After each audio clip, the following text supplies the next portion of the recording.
Hello everybody, good afternoon. Welcome back to an academy. Let's crack UPSC CSE Hindi. This is your friend Chanchal Kumar Sharma. और आज का हमारा जो topic है आप सभी जानते हैं कि बहुत ही एक इम्पॉर्टेंट टॉपिक है और आप सभी जानते हैं इनके बारे में. जस्टिस RS सरकारिया के नेतृत्व में एक आयोग का गठन हमारे यहाँ किया गया था 1983 में, जिन्हें हम लोग सरकारी आयोग के नाम से जानते हैं. तो सबसे पहली बात तो ये कि भारत में केंद्र राज्य संबंधों से आप सभी लोग ठीक है परिचित हैं. मैं आपको पढ़ा भी चुका हूँ. जो लोगों ने नहीं पढ़ा हो या जिन लोगों का छूटा हो वो लोग पिछले रिकॉर्डेड सेशन में जाकर उसको देख सकते हैं. तो भारत में केंद्र और राज्य के बीच में होने वाले तनाव के बिंदुओं से आप सभी लोग भली भांति परिचित हैं. दरअसल आप सभी जानते हैं कि भारत में संविधान निर्माताओं ने एक संघीय प्रणाली की स्थापना की है और इस संघीय प्रणाली के अंतर्गत हमारे देश में केंद्र और राज्य के रूप में दो सरकारों का सह अस्तित्व पाया जाता है. इसमें आप सभी ये भी जानते हैं कि भारत में 7वीं अनुसूची के अंतर्गत केंद्र और राज्य के बीच में शक्तियों का विभाजन भी किया गया है. परंतु इस सब के बावजूद कुछ ऐसे विशेषाधिकार हैं जो कि केंद्र सरकार को दिए गए हैं. केंद्र को राज्यों से ज़्यादा शक्तियां, ज़्यादा अधिकार दिए गए हैं और राज्यों की ये शिकायत हमेशा से है कि उनके साथ बहुत ज़्यादा भेदभाव हुआ है. तो केंद्र राज्य संबंधों में जो केंद्र का पलड़ा भारी है राज्यों से, उसको लेकर कई बार केंद्र और राज्य के बीच में विभिन्न प्रकार के तनाव हमें देखने को मिलते हैं और अभी हम लोग डिस्कस भी करेंगे कि तनाव के बिंदु क्या हैं. तो इसी तनाव को कम करने के लिए, केंद्र और राज्य के बीच में अच्छे संबंध बनाने के लिए, केंद्र और राज्य साथ में सहयोग करें, एक दूसरे का एक साथ में सह अस्तित्व की भावना के साथ काम करें. और हम बात करते हैं सहकारी संघवाद की, कोऑपरेटिव फेडरलिज्म की, तो उसको साकार करने के लिए इस बात की ज़रूरत है कि केंद्र और राज्य आपस में अपने तनावों को कम करें, विवादों को भुलाएं और एक दूसरे के साथ मिलकर राष्ट्र की प्रगति और विकास के लिए कार्य करें. तो समय समय पर इसके लिए हमने विभिन्न आयोग, ठीक है, समितियां आदि का गठन किया है. तो इसमें एक बहुत बड़ा नाम है सरकारी आयोग. जैसा कि मैंने आपको बताया कि 1983 में सरकारी आयोग का गठन किया गया था इसी चीज़ के लिए. तो आज के हमारे इस सेशन में हम लोग सरकारी आयोग और साथ में जो प्रथम प्रशासनिक सुधार आयोग था, first ARC administrative reform commission, first वाला, तो उसने किस प्रकार की सिफारिश की थी इसको लेकर, केंद्र राज्य संबंधों को लेकर, और सरकारी आयोग ने किस प्रकार की सिफारिश की थी, ठीक है, इस पर भी हम लोग डिस्कस करेंगे. तो मैंने आप लोगों से प्रॉमिस किया था, जब केंद्र राज्य संबंध मैंने आपको पढ़ाए थे तब मैंने आपसे कहा था कि एक सेशन हम लोग सरकारी आयोग पर अलग से करेंगे कि किस प्रकार से सरकारी आयोग ने अपने सिफारिशों के माध्यम से भारत में केंद्र और राज्य के तनाव को कम करने के बारे में प्रयास किए. ठीक है, स्टार्ट करें. सभी लोगों को नमस्कार, गुड आफ्टरनून, जय हिंद, प्रणाम. आइए, तो उससे पहले आप लोग UPSC सिविल सर्विसेज की तैयारी कर रहे हैं तो इंडिया के सबसे बड़े लर्निंग ऑनलाइन प्लेटफॉर्म अनअकैडमी के साथ आप कर सकते हैं कंप्लीट तैयारी, प्रीलिम्स मेंस इंटरव्यू तक की तैयारी घर बैठे. इसके लिए आपको 1 साल और 2 साल के सब्सक्रिप्शन अवेलेबल है. तो CK लाइव रेफरल कोड आपको यूज़ करना है. तो एक क्वेश्चन ये आता है कि CK live referral code use क्यों करना है, इसका क्या फ़ायदा है.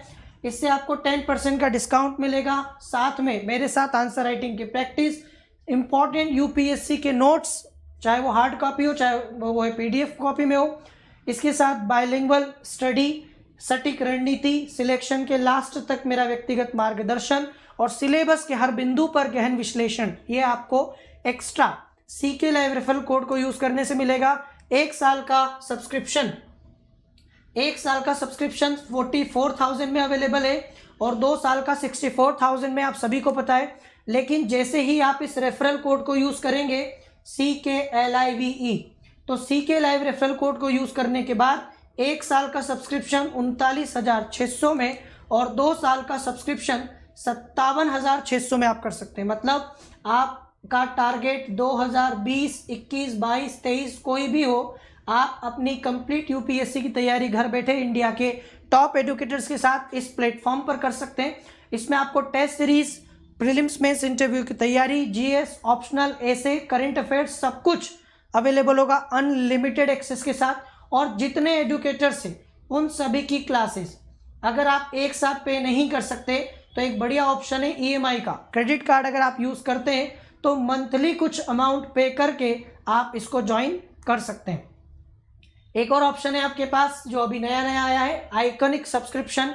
अगर आप लोग आइकॉनिक सब्सक्रिप्शन लेना चाहें जिसमें आपको मिलेगा एक पर्सनल कोच, डेली मेंस की प्रैक्टिस, आंसर राइटिंग की स्टडी प्लानर, पर्सनलाइज्ड फीडबैक, तो आप रेफरल कोड यूज़ करके 57,000, रेफरल कोड आपको पता ही है CKLIV रेफरल कोड अनअकैडमी के किसी भी सब्सक्रिप्शन में आपके काम आ सकता है। तो एक साल का 57,600 और 2 साल का 89,100 रुपये में उपलब्ध है। इसमें भी आपको ईएमआई का ऑप्शन उपलब्ध होगा। ठीक है, तो ये है मेरे प्लस कोर्सेज जो आप लोगों को पता है, और ये है मेरा व्हाट्सअप नंबर जिस पर आप मैसेज कर सकते हैं अपनी इंक्वायरी के लिए एडमिशन से जुड़ी हुई, और ये है टेलीग्राम चैनल जिस पर आपको बहुत सारे एग्जाम से जुड़े हुए इंपॉर्टेंट नोट्स अवेलेबल हैं @चंचल कुमार शर्मा ऑफिशियल पर। तो सीधी सी बात, हमारा आज का जो टॉपिक है वो है केंद्र राज्य संबंधों से जुड़ा हुआ। आप सभी को मैंने अभी बताया कि भारत में केंद्र और राज्य संबंधों के बारे में हम लोग जब भी बात करते हैं तो ये पलड़ा केंद्र की तरफ विशेष रूप से झुका हुआ है। सबसे पहला तनाव का जो मामला है, जो बिंदु है और केंद्र राज्य के बीच में लड़ाई है, वो इसी बात को लेकर है कि केंद्र को, ठीक है, केंद्र को बहुत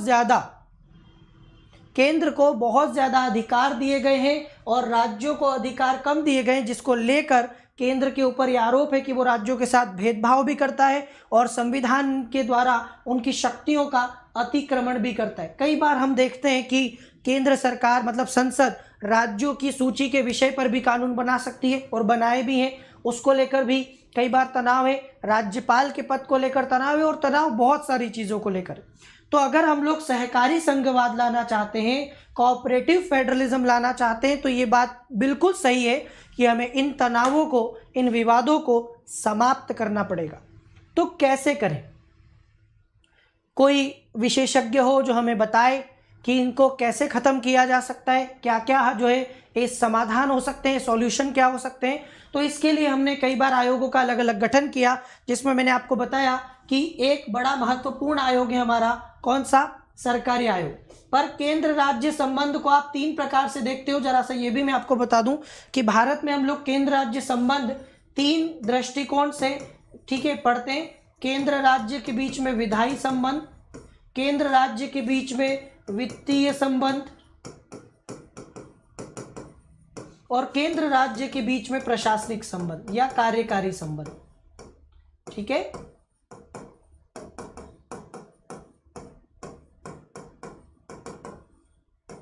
अगर विधायी संबंधों में आप देखें तो 3 सूचियां हमारे पास में, उसमें एक संघ सूची है, एक राज्य सूची है, एक समवर्ती सूची है, और तीनों ही सूची में आप देखें कि केंद्र का पलड़ा बहुत ज़्यादा भारी। ये सब आपको मैंने पढ़ाया हुआ है। संघ सूची में हमारे पास केंद्र जो है राज्य की सूची से कहीं ज़्यादा विषय हैं। ठीक है, राज्य सूची में पहले 66 थे, हमने और कम कर दिए। समवर्ती सूची पर भी कानून बनाने का अधिकार दोनों को है, तो इसमें सब दूर केंद्र हावी है। वित्तीय संबंध में मैंने बताया था कि बहुत ज़्यादा वित्तीय रूप से राज्यों को केंद्र पर निर्भर बनाया गया है, वित्तीय निर्भरता है राज्यों की, और वित्त आयोग की सिफारिश पर केंद्र के द्वारा राज्यों को अनुदान दिया जाता है। आगे समझ में? तो कहीं ना कहीं राज्यों को वित्तीय रूप से भी कमज़ोर बनाया क्योंकि उसके वित्तीय संसाधन कम है। हम डिस्कस कर चुके हैं 2 प्रकार के अनुदान, एक 275 में है और एक 282 में है। ये दोनों प्रकार के अनुदान केंद्र राज्यों को देता है। ये ठीक है, ये वैधानिक है और ये अपने विवेकाधीन है। इसके बाद में प्रशासनिक संबंध भी हमने देखा। तो कुल मिलाकर केंद्र राज्य संबंधों में हर जगह हम बार बार इस बात में बात करते हैं कि केंद्र को राज्यों से कहीं ज़्यादा, ठीक है, अधिकार दिए गए हैं। और इसमें सबसे बड़ी बात यह है कि इसके लिए जो सबसे बड़ा जो मुद्दा है वो है राज्यपाल का। राज्यपाल जो राज्य का प्रमुख होगा, लेकिन उसको केंद्र द्वारा नियुक्त किया जाता है। तो केंद्र राज्य के बीच में तनाव के बिंदु बता देता हूं पहले मैं आपको कि हमारे यहाँ केंद्र और राज्यों के बीच में क्या क्या वो बिंदु हैं, क्या क्या वो मुद्दे हैं, हम लोग पहले भी डिस्कस कर चुके हैं। आज एक बार और बता देता हूँ क्या क्या मुद्दे हैं। तो जैसा कि मैंने आपको बताया, सबसे पहले appointment of the governor, mode of appointment of the governor. तो राज्यपालों की नियुक्ति, राज्यपाल की नियुक्ति कौन करता है? तो राज्यपाल जो कि राज्य की कार्यपालिका का प्रमुख है, ठीक है, जिस प्रकार से राष्ट्रपति संघ की कार्यपालिका का प्रमुख है, परंतु राज्यपाल की नियुक्ति राष्ट्रपति द्वारा की जाती है और इस मामले में मुख्यमंत्री से परामर्श करना जरूरी नहीं है। तो राज्यपाल की नियुक्ति को लेकर सबसे बड़ा, क्योंकि राज्यपाल जब केंद्र के द्वारा नियुक्त होता है तो वो केंद्र सरकार का प्रतिनिधि, केंद्र सरकार का एजेंट बन जाता है। और वो फिर अभी जैसे लेटेस्ट एग्जांपल देख लो आप, राजस्थान कि राजस्थान में अभी अभी मुख्यमंत्री अशोक गहलोत ने कहा कि वो राष्ट्रपति से जाकर इस बारे में बात करेंगे, शिकायत करेंगे। तो राज्यपाल के पद को लेकर आप आए दिन चर्चा में बना रहता है पद और लड़ाई है। इससे पहले मध्य प्रदेश में आप देखिए कि राज्यपाल को लेकर जो है विवाद हुआ था, अभी राजस्थान में है, उससे पहले और भी राज्यों में हमेशा ही होता रहा, कोई इस सरकार में नहीं। सरकार चाहे किसी की भी हो, लेकिन राज्यपाल के पद को लेकर केंद्र और राज्य के बीच में तनाव हमेशा रहता है। और इसको करंट से, अपडेट से आप लगातार इसको करते रहिए, प्रैक्टिकल आप देखते रहिए कि किस प्रकार से राज्यपाल के पद को लेकर किन किन राज्यों में क्या क्या मुद्दे उठ रहे हैं। थोड़े समय पहले महाराष्ट्र में भी हुआ, जब महाराष्ट्र में सरकार बनाने के लिए हम देख रहे थे कि किसी के पास भी स्पष्ट बहुमत नहीं था और बीजेपी शिवसेना साथ में सरकार नहीं बना रही थी, तब भी राज्यपाल के पद को लेकर विवाद हुआ था कि वो किसे बुला रहा है, किसे नहीं बुला रहा है। सबको लेकर उस समय भी हमने काफ़ी सारा ड्रामा, काफ़ी सारा नाटक हमने देखा। तो कहीं ना कहीं राज्यपाल की नियुक्ति को लेकर, क्योंकि केंद्र नियुक्त करेगा तो केंद्र के लिए भी काम करेगा, और इस बात से इनकार नहीं किया जा सकता और सभी लोग जानते हैं कि राज्यपाल दोहरी भूमिका निभाता है। आप सभी जानते हैं राज्यपाल दोहरी भूमिका निभाता है। दोहरी कैसे? कि एक तरफ तो वो राज्य का संवैधानिक प्रमुख और दूसरी तरफ वो केंद्र का प्रतिनिधि, तो वो केंद्र के लिए भी काम करता है, राज्यों के लिए भी काम करता है। तो बिल्कुल विवाद तो होना ही है, ठीक है। दूसरी चीज, ठीक है, दूसरी चीज बर्खास्तगी, हटाना, राज्यपाल को हटाने को लेकर भी विवाद। अब राज्यपाल की बर्खास्तगी में आप सभी जानते हैं कि वो राष्ट्रपति के प्रसाद पर्यंत काम करते हैं। तो राष्ट्रपति जब चाहे राज्यपाल को हटा देते हैं। इस चीज को लेकर क्या प्रॉब्लम है, आपत्ति क्या है? आपत्ति यह है कि अगर कोई राज्यपाल केंद्र की बात ना माने और केंद्र की मनमानी नहीं चलने दे, वो राज्य सरकार के साथ मिलकर काम करे, तो केंद्र हटा दे। मतलब राज्यपाल चाहे ना चाहे उनको केंद्र की बात तो माननी ही पड़ेगी। तो कहीं ना कहीं हटाने का तरीका कि राज्यपाल का कार्यकाल फिक्स नहीं है। हम बार बार बात करते हैं कि वो राज्य का सबसे बड़ा संवैधानिक पद है, लेकिन उनकी स्थिति बहुत खराब। उन्हें 5 साल का कार्यकाल संविधान देता है, लेकिन वो फिक्स नहीं है, तय नहीं है। राष्ट्रपति उससे पहले भी उन्हें हटा सकते हैं, क्योंकि वो राष्ट्रपति के प्रसाद पर्यंत काम करते हैं। एक बिंदु तो ये क्लियर। तो भाई राज्यों का क्या कहना है? राज्यों का ये बोलना है कि केंद्र के द्वारा नियुक्ति बंद की जाए। हालांकि संविधान निर्माताओं के अपने कारण है उसको रखने के।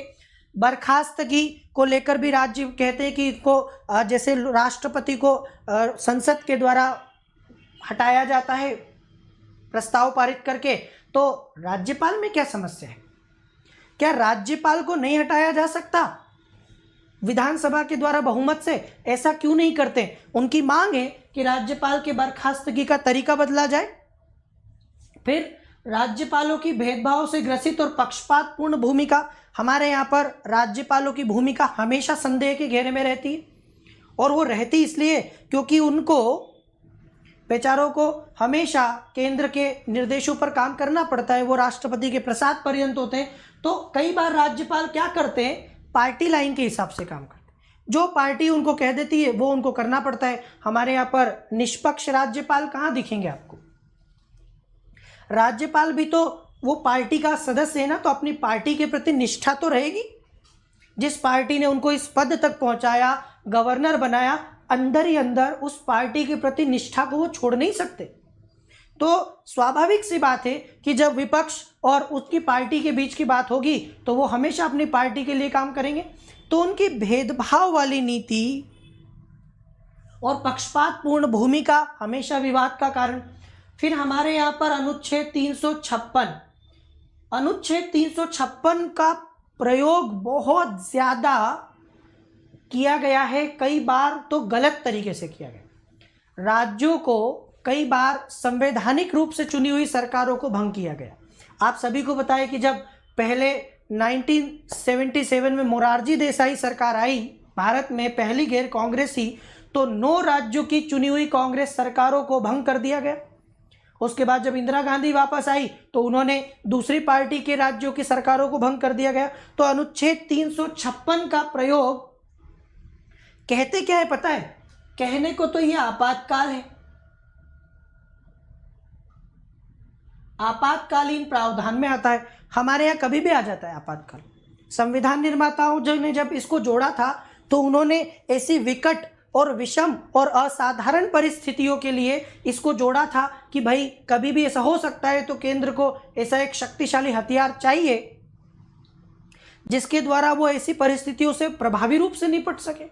उन्हें क्या पता था कि भारत में ये पूरा अनुच्छेद राजनीति की भेंट चढ़ जाएगा। कोरी राजनीति होती है इस अनुच्छेद के ऊपर। जहां इसकी जरूरत कहा क्या गया था कि इसका प्रयोग अंतिम रूप से जब कभी जरूरत पड़ेगी, जब सारे हमारे हथियार, सारे हमारे अस्त्र शस्त्र बेकार हो जाएंगे, तो केंद्र सरकार अंतिम रूप से इसका उपयोग करेगी। लेकिन इसको हमने कभी भी इस तरीके से प्रयोग नहीं किया। ये तो हमेशा राजनीतिक दृष्टिकोण से और उद्देश्यों के लिए किया जाता रहा। तो कहीं ना कहीं ये जो आपातकाल है, और आपातकाल का राष्ट्रीय जो है हमारे यहाँ पे राष्ट्रपति शासन अनुच्छेद 356 के तहत लगाया जाता है। इससे राज्यों को बहुत शिकायत है कि ये गलत है, एक चुनी हुई सरकार को आप इस प्रकार से हटा नहीं सकते। तो अनुच्छेद 356 का प्रयोग भी एक विवाद है, तनाव का बिंदु है। फिर राज्यों में विधि और व्यवस्था बनाए रखने के लिए केंद्रीय बलों की तैनाती। तो कई बार कानून और व्यवस्था बनाए रखने के नाम पर केंद्रीय जो आर्म्ड फोर्सेज है हमारी केंद्र सरकार की, उनको भेज देना। अब आपको पता है कि कानून व्यवस्था राज्य का विषय, पुलिस राज्य के अंडर में काम करती है, पर केंद्रीय बल तो केंद्र सरकार के अंडर में काम करते हैं। तो इसको लेकर भी उनको शिकायत। आपको बस इतना समझना है कि राज्यों को शिकायत कहाँ कहाँ पर है। शिकायत है कि आप हमारे यहाँ पर क्यों भेजते हैं केंद्रीय बल, अपने बलों को, क्योंकि हमारे पास अपना पुलिस बल है। तो केंद्रीय बलों की तैनाती को लेकर शिकायत। राज्य के विधेयकों को राष्ट्रपति के विचार के लिए आरक्षित करना। तो भाई राज्य विधानसभा अगर कोई विधेयक पारित करे तो वो तो राज्यपाल के पास जाता है, पर एक संवैधानिक प्रावधान ऐसा भी है कि राज्यपाल चाहे तो उसको राष्ट्रपति के विचार के लिए भेज दे या राष्ट्रपति के लिए आरक्षित कर दें। तो ऐसे में राज्यपाल के द्वारा अगर कोई विधेयक राष्ट्रपति को भेज दे तो आप सभी को पता है कि उसके ऊपर राष्ट्रपति के पास एब्सोल्यूट वीटो होता है। अगर राष्ट्रपति की इच्छा नहीं हो, मतलब कि अगर केंद्र सरकार नहीं चाहे, तो वो राज्य के किसी भी विधेयक को इस प्रकार से, इस रास्ते से रोक सकती है। तो राज्यों को शिकायत होनी ही चाहिए, होगी, स्वाभाविक है। तो राज्यों को एक शिकायत ये भी है कि हमारे विधेयक राष्ट्रपति के पास क्यों भेजे जाते हैं। ठीक है। फिर केंद्र राज्य के मध्य वित्त तो एक ऐसा संसाधन है कि जिसके बिना आप कुछ नहीं कर सकते। जानबूझकर राज्यों को वित्तीय रूप से केंद्र के ऊपर निर्भर बनाया है। संविधान निर्माता बड़े चतुर थे, वो जानते थे कि बाद में कई बार होता है ना कि पैसा और ये चीज़ें हमारा दिमाग खराब कर देती है। तो हो सकता है कि कोई राज्य अपने आप को ज़्यादा समझदार समझे, वो अलग होने की कोशिश करे, संघ से अलग होने की कोशिश करे, ठीक है, मनमानी करे, अपने वित्तीय संसाधनों का दुरुपयोग करे, तो भाई केंद्र पर निर्भर बना दो। लेकिन इसका भी दुरुपयोग देखो, जब कभी भी हम लोग ऐसी बातें करते हैं समस्या क्या होती है? समस्या, दुनिया में कोई भी चीज़ बुरी नहीं होती, बुरी तब होती जब हम उसका दुरुपयोग करने लगते हैं। ये जितने भी प्रावधान थे ना, ये प्रावधान इसलिए बनाए गए थे ताकि हमारे देश की एकता, अखंडता, संप्रभुता सुरक्षित रहे। दिक्कत क्या है? दिक्कत तब होती है कि जब केंद्र में बैठी सरकारें इन प्रावधानों का दुरुपयोग करने लगती हैं, अपने मनमाने तरीके से इनका दुरुपयोग करने लगती हैं। मेरी बात समझ में आई थी आपको? आपको अगर मैं एक गन दूं, ठीक है, अगर मैं एक बंदूक आपको दे दूं कि भाई ये बंदूक आपको रखना है अपनी रक्षा के लिए, कभी भी ऐसी सिचुएशन आए कि जब आपको लगे कि आपकी जान को खतरा है, ठीक है, आपके सामने जीवन मरण का प्रश्न आ जाए, तो आपके पास ये बंदूक रहेगी और आप क्या करेंगे? इस बंदूक से अपनी रक्षा कर सकते हैं। लेकिन आप उस बंदूक से लोगों को डराते फिर रहे हैं, लोगों को लूट रहे हैं, क्योंकि लोगों से पैसा वसूल कर रहे हैं उस बंदूक को दिखाकर, तो क्यों ना आपको जेल में डाल दिया जाए, क्योंकि आपने उस हथियार का दुरुपयोग किया। मेरी बात समझ में आई आपको? आपको ये आपकी रक्षा के लिए दी थी। और हर जगह जहां जहां पे आप देखोगे कि अपनी रक्षा, आत्मरक्षा के अधिकार के तहत अगर आपको कोई अस्त्र शस्त्र दिए और आपने उसका दुरुपयोग किया है, हमेशा वो विवाद का कारण बनेगा। इसके कई एग्जाम्पल मैं आपको दे सकता हूं। आप SC/ST एक्ट को ले लो।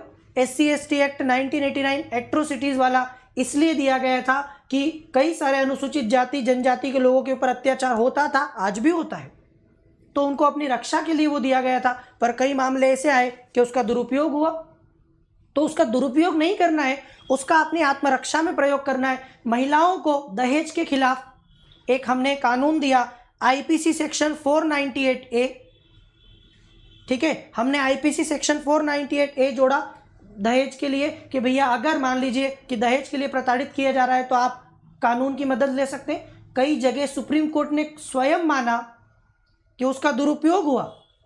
IPC सेक्शन 498 इसलिए दिया गया था कि दहेज के लिए महिलाओं को प्रताड़ित किया जाता था, मार डाला जाता था, बहुत तरीके से यातनाएं दी जाती थी। लेकिन इसका ये मतलब नहीं है कि आप उसका दुरुपयोग करें और अपने ससुराल वालों को ब्लैकमेल करें। कई बार ये भी हुआ है।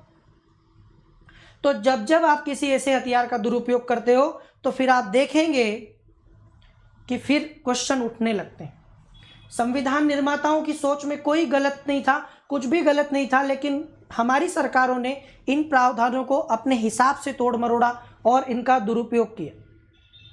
इसके साथ में आप देख सकते हो कि तो वित्त के विभाजन को लेकर कि राज्यों को वित्तीय संसाधन कम दिए, और जो अनुदान की बात है उसमें भी केंद्र सरकार भेदभाव करती है, अपनी अपनी पार्टी के लोगों को रेवड़ियां बांटती है, और दूसरी विपक्ष वाले हमेशा आरोप लगाते हैं। ठीक है, आया समझ में? इसके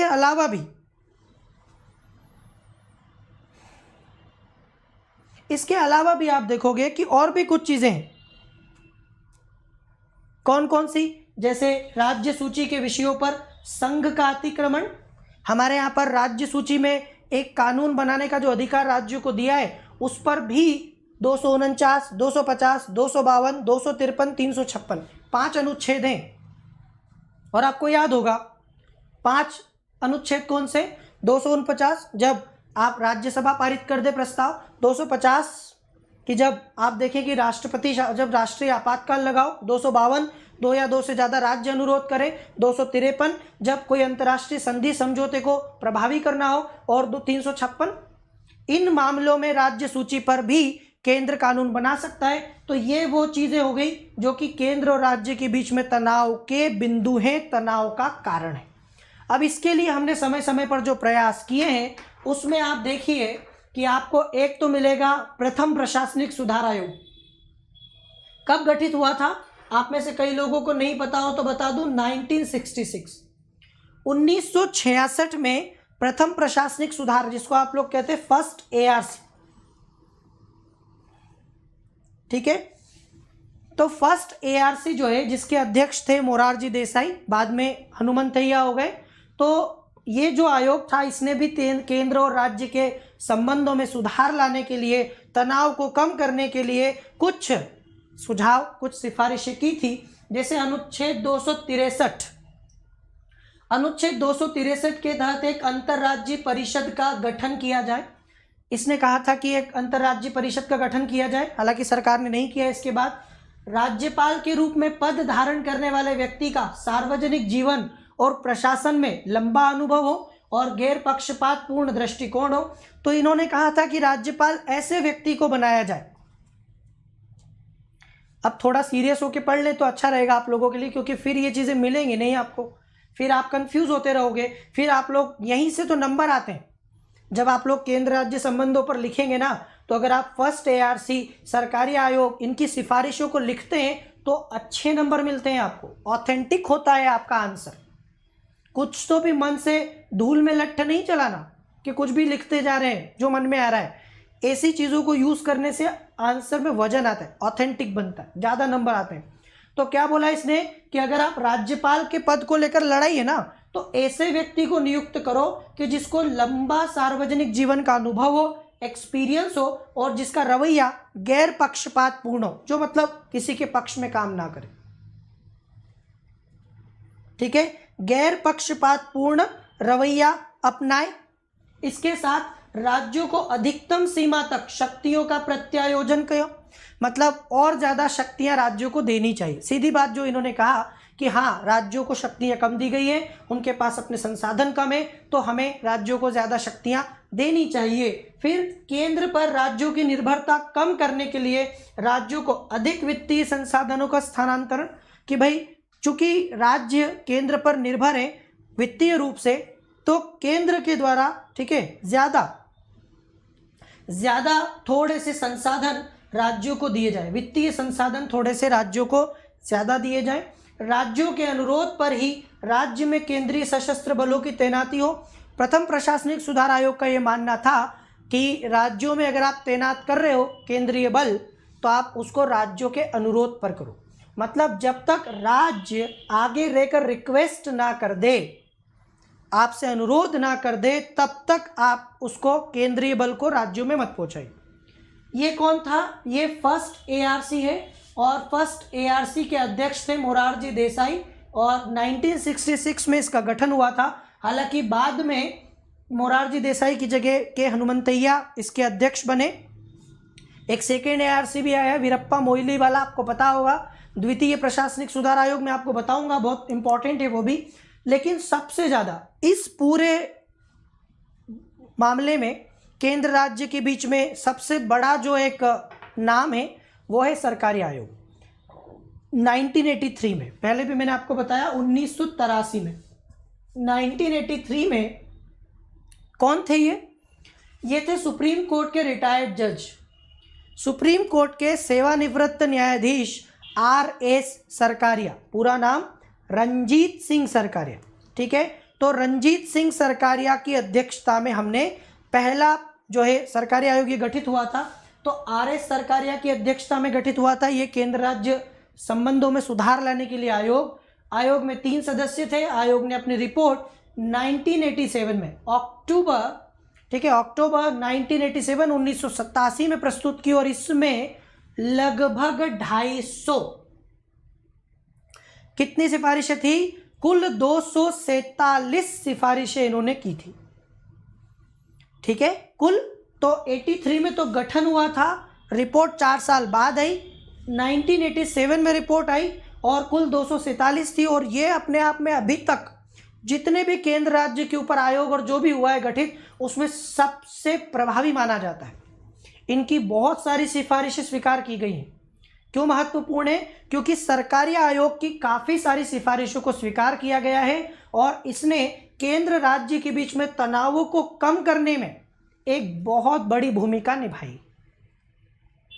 जानेंगे इस बारे में कि क्या क्या किया था, तो इन्होंने क्या क्या सिफारिश की थी उसमें मैं आपको बता दूं कि सबसे पहले तो आप ये समझ लो कि संघ की शक्तियों को सीमित करने की मांग को इन्होंने अस्वीकार कर दिया। यहां से शुरू करिए, सरकारी आयोग को यहां से शुरू कीजिए कि उन्होंने संघ की शक्तियों को कम करने को लेकर पूरी तरीके से नकार दिया। ये इस पक्ष में नहीं थे, मतलब इन्हें कहीं ना कहीं इस बात का आभास था कि संविधान बनाने वालों ने जो किया सही किया। और जो मांग की जा रही थी कि केंद्र की शक्तियों को कम करें, राज्यों की शक्तियों को बढ़ाएं, जैसा कि फर्स्ट एआरसी भी बोला, इन्होंने बोला नहीं, केंद्र की शक्तियों को कम करने की तो ज़रूरत ही नहीं। इन्होंने उस मांग को अस्वीकार कर दिया। क्यों? क्योंकि इनका ये मानना था कि हमारे देश की एकता, अखंडता और संप्रभुता के लिए एक सशक्त और मजबूत केंद्र का होना ज़रूरी है, क्योंकि एक सशक्त और मजबूत केंद्र ही इस देश का जो है एकीकरण बनाए रख सकता है। क्योंकि कई बार होता है ना कि अगर हमने लगाम को ढीला छोड़ा या किसी भी प्रकार से ढील छोड़ी तो फिर हमारे हाथ से मामला निकल जाता है। तो इन्होंने इसको अस्वीकार कर दिया और राष्ट्रीय एकता और अखंडता की रक्षा के लिए एक मजबूत केंद्र की आवश्यकता पर बल दिया। कुछ रटने की जरूरत नहीं है। सरकारी आयोग ने एक मजबूत केंद्र की आवश्यकता पर बल दिया और इन्होंने कहा कि हमारे देश की एकता, अखंडता के लिए एक मजबूत केंद्र होना जरूरी है। ठीक है, तो इन्होंने एक सशक्त और मजबूत केंद्र के पक्ष में बात की और अस्वीकार कर दिया उस बात को कि केंद्र की शक्ति में कमी की जाए, कटौती की जाए। बिल्कुल नहीं, कोई ज़रूरत नहीं है। आप एक बात मेरी ध्यान से सुनिए कि जब कभी भी, जैसे पंजाब को लेकर आपने सुना होगा कि हमारे यहाँ अलग अलग धर्मों, देखो सबसे पहले आपको समझना पड़ेगा कि हमारे देश में बहुत सारे धर्मों के लोग रहते हैं, कई सारे जातियाँ, संप्रदाय, भाषा बोलने वाले, अलग अलग प्रजाति, बहुत विविधता है हमारे देश में। तो ऐसे में इस देश को एक रखने के लिए एक सेंट्रल, हम कहें कि केंद्र या सेंट्रल जो भी है, उसके पास में कुछ विशेष अधिकार होने ही चाहिए। नहीं तो हर धर्म के लोग अपना अलग अलग, आपको पता ही है कि भारत में मतभेद होना बहुत आसान है। हमारे यहाँ तो जाति के आधार पर वोट डलते हैं, धर्म के आधार पर वोट डल जाते हैं, समुदाय के आधार पर वोट डल जाते हैं। कोई बड़ी बात नहीं है इस देश को जाति, धर्म, संप्रदाय के नाम पर बहकाना और बहलाना, जो हम करते आए हैं बहुत सालों से। आज भी आप देखिए कि कहीं पर कोई मराठी मानुस का मुद्दा उठा रहा है, कहीं पर तमिलनाडु में द्रविडियन का मामला उठा रहा है, तो आज भी हमारे यहाँ क्षेत्रीयता कई बार राष्ट्रीय हित पर हावी होती है। खालिस्तान की मांग से आप समझ सकते हैं कि कैसे इस देश से अलग होने के लिए एक हिंसक अभियान चलाया गया, आंदोलन चलाया गया। अगर मान लें कि उस समय हमारे पास में ऐसी शक्तियां नहीं होती, आप सभी को पता है कि पंजाब में राष्ट्रपति शासन को कई सालों तक लगाए रखना पड़ा क्योंकि चुनाव संभव नहीं थे। तो उस समय ये बात सच है कि इन्हीं प्रावधानों ने आपको बचाया भी है। ठीक है, तो कहीं ना कहीं ये हमारे लिए बहुत जरूरी है। मेरी बात समझ में आई आपको?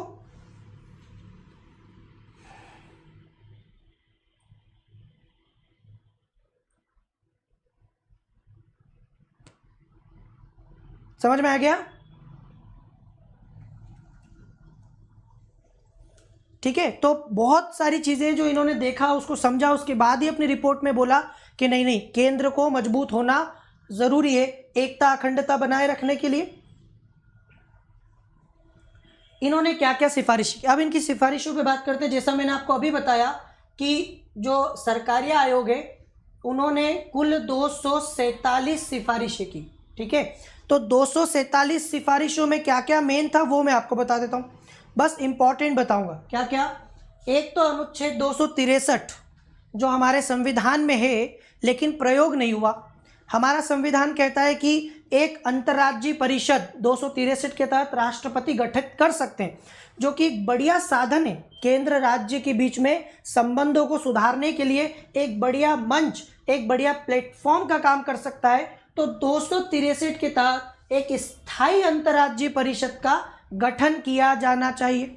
तो इन्होंने पहली सिफारिश तो ये की कि एक स्थायी अंतर्राज्यीय परिषद का गठन होना चाहिए, क्योंकि उसमें केंद्र के भी प्रतिनिधि होते हैं, उसमें राज्यों के भी प्रतिनिधि होते हैं, तो ये एक बढ़िया काम कर सकती है संबंधों को ठीक करने का। तो केंद्र और राज्य के बीच में एक स्थायी अंतर्राज्यीय परिषद हो। बाद में इनकी सिफारिश पर 90 में की भी गई। अनुच्छेद 356 ये भी विवाद है, आपको पता है।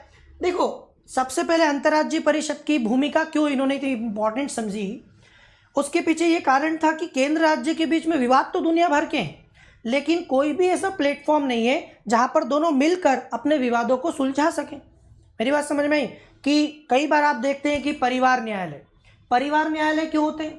क्योंकि मान लीजिए परिवार में कोई झगड़ा हो तो उस न्यायालय में जाके अपना झगड़ा सुलझा सके।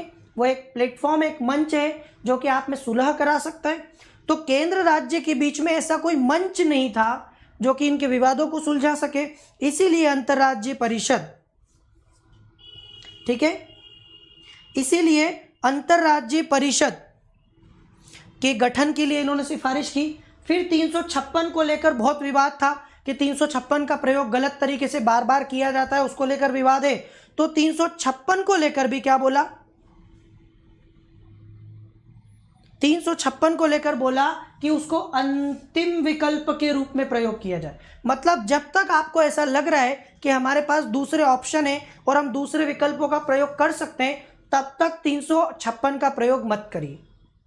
अंतिम रूप से 356 का प्रयोग, इसका last option, as a last option इसका प्रयोग करिए।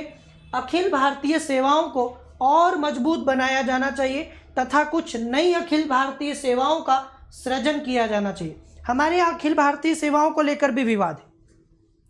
तो केंद्र राज्य संबंधों पर इसने सीधा सीधा कहा, सरकारी आयोग का ये मानना था कि और भी आईएएस आईपीएस के अलावा और भी अखिल भारतीय सेवाओं का सृजन होना चाहिए, कुछ नई अखिल भारतीय सेवाएं जोड़ी जानी चाहिए। ऐसा क्यों, ऐसा क्यों कहा इन्होंने?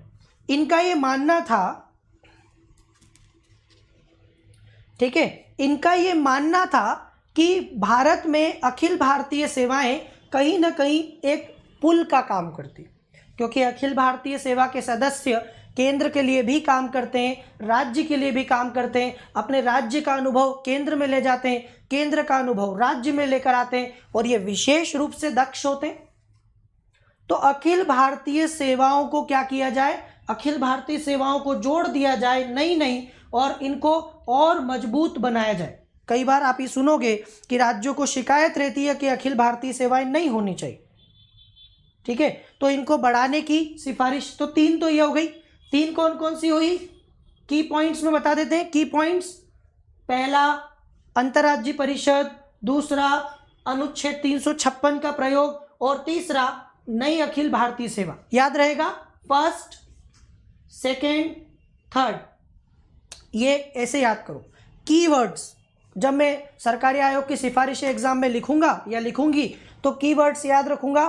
क्या, 356 का प्रयोग, अंतर्राज्यीय परिषद और नई अखिल भारतीय सेवा। तीनों याद हो गया। आगे चलें, चौथी सिफारिश, कराधान की अवशिष्ट शक्तियां संसद में निहित होनी चाहिए। मतलब कि अगर मान लीजिए कोई ऐसा मामला है जिस पर कर लगाना हो, और अवशिष्ट शक्ति तो आपको पता ही है कि जो न तो केंद्र की सूची में हो, जो न राज्य की सूची में हो, और जो न समवर्ती सूची में हो, वो किस में आएगा, अवशिष्ट शक्ति में आएगा। तो इनका ये मानना था कि अवशिष्ट शक्तियों को संसद में ही होना चाहिए। ये भी आप समझ सकते हो कि जब ये एक सशक्त केंद्र की बात कर रहे हैं, सशक्त केंद्र के पक्ष में बोल रहे हैं, ये मान रहे हैं कि ऐसा होना चाहिए मजबूत केंद्र, तो इनके प्रावधान, इनकी सिफारिशें भी वैसी होंगी। ऐसा तो है नहीं कि ये बोल तो रहे हैं कि मजबूत केंद्र होना चाहिए और सिफारिशों में केंद्र को कमजोर कर देंगे, ऐसा तो होगा नहीं, ठीक है। तो अवशिष्ट शक्तियां संसद में हो और अन्य अवशिष्ट शक्तियों को समवर्ती सूची में शामिल किया जाना चाहिए। मतलब अगर सिर्फ टैक्स लगाने की बात है, टैक्स लगाने की अवशिष्ट शक्तियां संसद को दे दो, इसके अलावा जितनी भी अवशिष्ट शक्तियां हैं कानून बनाने की, उसको समवर्ती सूची में डाल दो। मतलब केंद्र भी कानून बना ले और राज्य भी बना ले। अब आज क्या होता है कि भाई कानून बनाने की अवशिष्ट शक्तियां केंद्र को दे रखी है, और इन्होंने कहा था कि कानून बनाने की अवशिष्ट शक्तियां समवर्ती में डाल दो, जिसमें दोनों ही बना सकें कानून, लेकिन टैक्स लगाने वाली, कर से जुड़ी हुई अवशिष्ट शक्तियां संसद को दे दो। एक बंटवारा हो गया, टैक्स लगाने वाली संसद को और जो नॉर्मल कानून से जुड़ी है वो दोनों को दे दो। एक तो ये सिफारिश होगी। यदि राष्ट्रपति राज्य सरकार के विधेयकों को, ठीक है, राज्य सरकार के विधेयकों को स्वीकृति देने से इनकार करे तो इसके कारण राज्य सरकार को स्पष्ट रूप से सूचित किया जाना चाहिए कि मान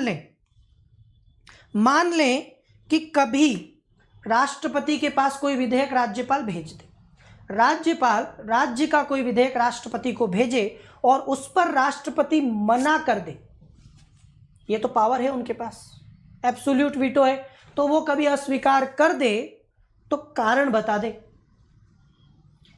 जिन कारणों के तहत राष्ट्रपति ने राज्य के विधेयक को अस्वीकार किया है, मना कर दिया है स्वीकृति देने से, उन कारणों को क्या करे, उन कारणों को स्पष्ट रूप से बता दे।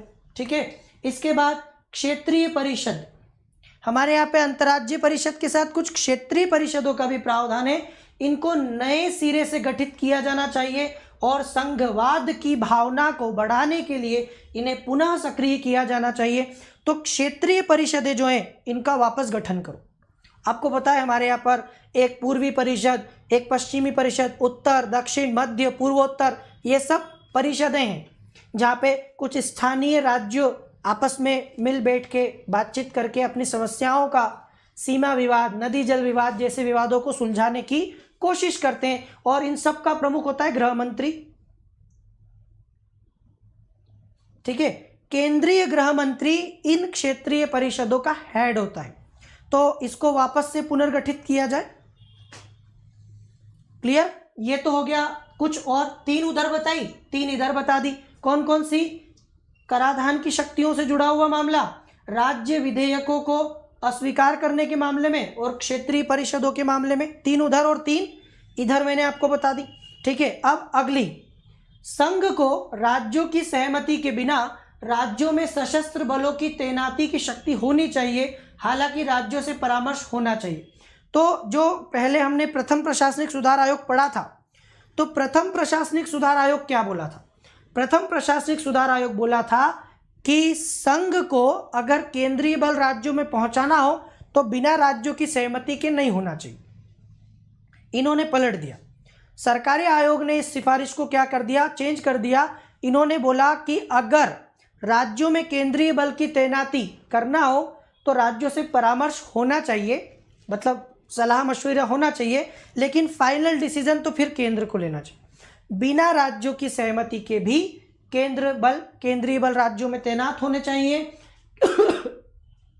और अगर केंद्र समवर्ती सूची, आपको पता है कि समवर्ती सूची में अभी 52 विषय हैं, तो समवर्ती सूची के विषय पर अगर केंद्र कानून बनाए, ठीक है, तो क्या होगा? उसको राज्यों से परामर्श कर लेना चाहिए उससे पहले। मतलब ऐसा नहीं कि समवर्ती सूची पर कानून बनाने का अधिकार दोनों का है, तो केंद्र बना ले। केंद्र अगर बनाए तो राज्यों से परामर्श करे, पहले बातचीत कर ले।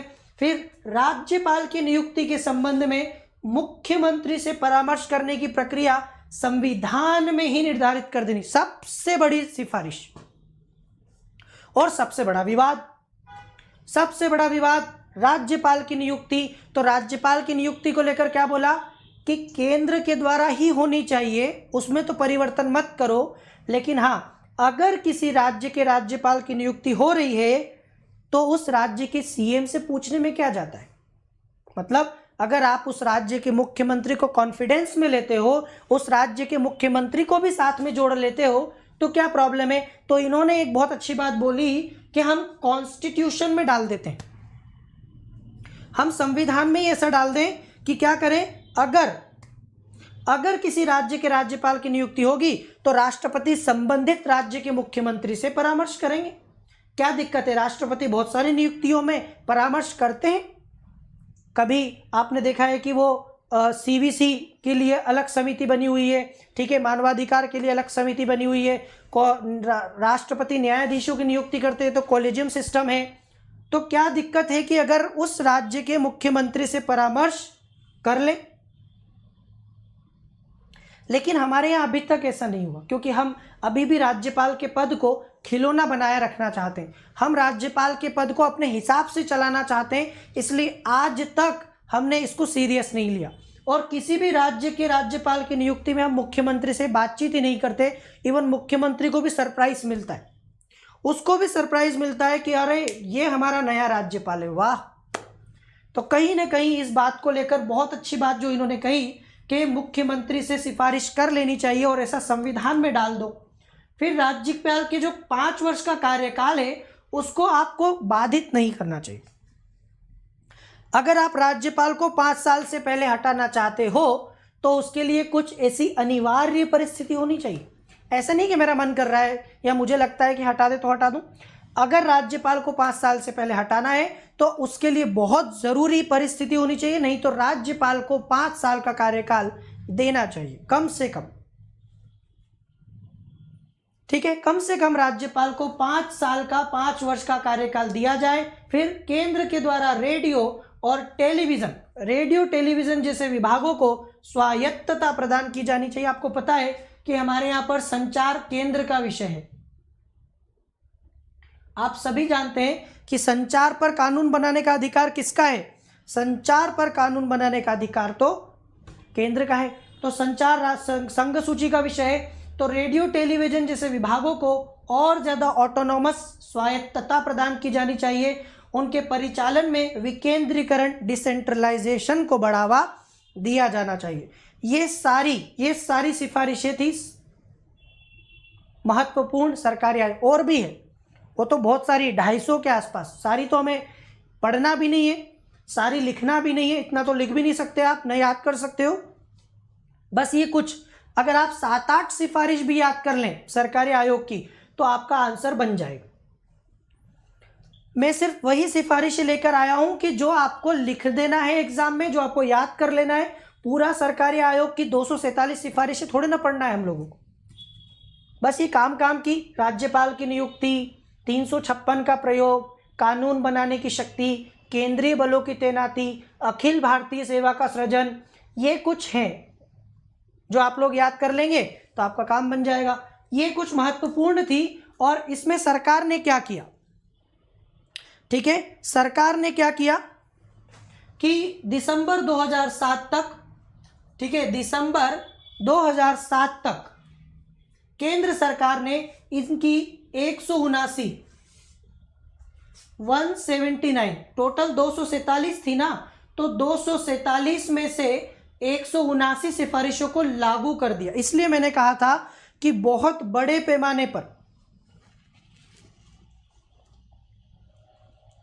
ठीक है, बहुत बड़े पैमाने पर संविधान की मतलब जो है सरकार ने इनकी सिफारिशों को माना, लागू किया। और इसमें जो सबसे बड़ी सिफारिश थी वो थी जो स्वीकार की गई कि हमने 1990 में पहली बार एक अंतर्राज्यीय परिषद का गठन किया गया। आपको पता है कि भारत में जो अनुच्छेद 263 है, इसके तहत पहली अंतर्राज्यीय परिषद का गठन कब किया गया? 1990 में किया गया। और वो इसी आयोग की, सरकारी आयोग की सिफारिश पर किया गया।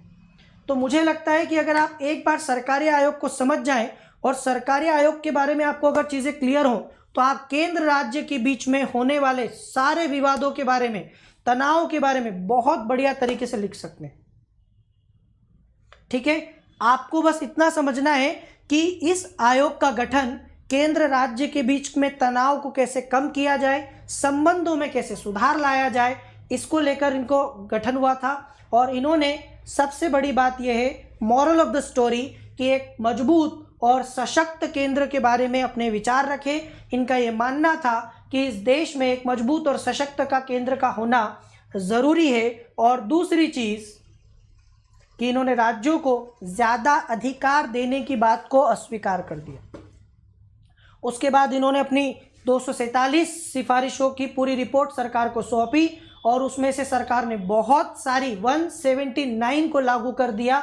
और उसमें भी आपको मैंने बताया कि बहुत बड़े बड़े बातों पे, जैसे राज्यपाल और इन सभी को लेकर इन्होंने अपने विचार रखे।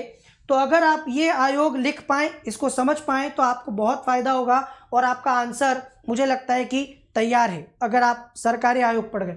ये अलग से सेशन में इसलिए लाया क्योंकि अगर मैं आपको केंद्र राज्य संबंधों में आयोग पढ़ाता तो शायद आपका ध्यान इतने प्रमुख तौर पर नहीं जाता। आप मेन अपना जो पूरा फोकस है वो केंद्र राज्य संबंधों पर रखते, और इसीलिए अलग से मैं ये पूरा की पूरा लेकर आया क्योंकि सरकारी आयोग से पूरा एक क्वेश्चन बनता है। यहाँ पर देखो, क्वेश्चन मैं आपके लिए लेकर आया हूँ जो आप लिख सकते हो। सरकारी आयोग के संदर्भ में केंद्र राज्य संबंधों में तनाव कम करने और सहयोग बढ़ाने के सुझावों पर चर्चा कीजिए।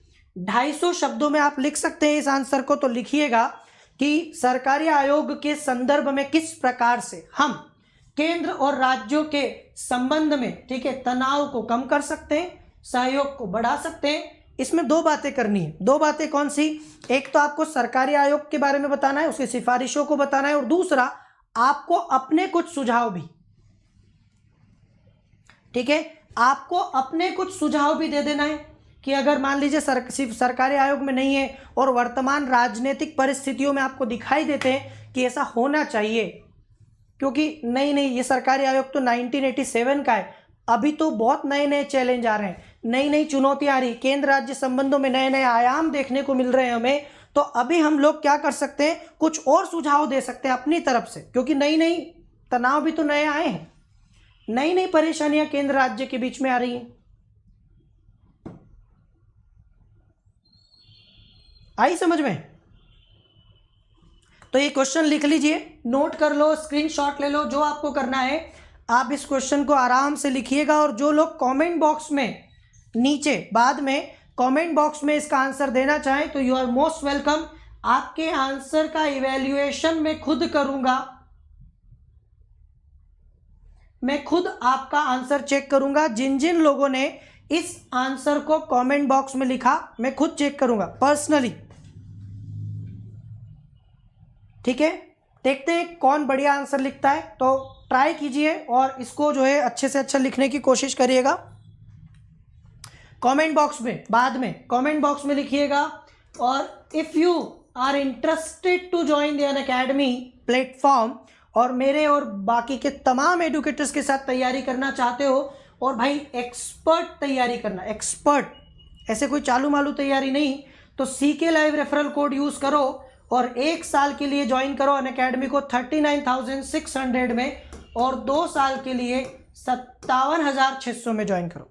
सो you are most welcome to join our platform for the complete preparation of UPSC। फिर मिलेंगे, तब तक के लिए गुड लक, टेक केयर, जय हिंद, लेट्स क्रैक इट।